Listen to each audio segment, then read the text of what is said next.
Така, в това видео ще покажа как може да се форматира при определено условие. Например, в задачата хотел, 8 задача е да създадете форматиране при определено условие за колоната брой нощувки от 1 до 3 да бъде с син фон. Как става това?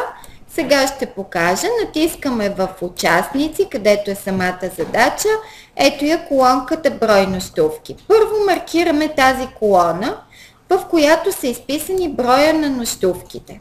След което, тъй като на файлчето не му е дадено enable, ние не можем да работим по това файлче, затова ще го изтегля на ново файлчето от сайта, който е itlessons.weebly.com. Значи показвам как може да стане, ето тук се натиска Enable и вече в участници броя на нощувките ги маркираме, Home Conditional Formatting, New Rule. Натискаме втората команда Format Only Cells That Contain, след което натискаме ето тук Between 1 и 3 записваме нощувки и в формат Fill избираме син цвят за фон на клетките. И ето всички, които са нощувки между 1 и 3 се отцветиха в синьо. След това в условието на задачата между 4 и 6 трябва да бъдат с червен фон.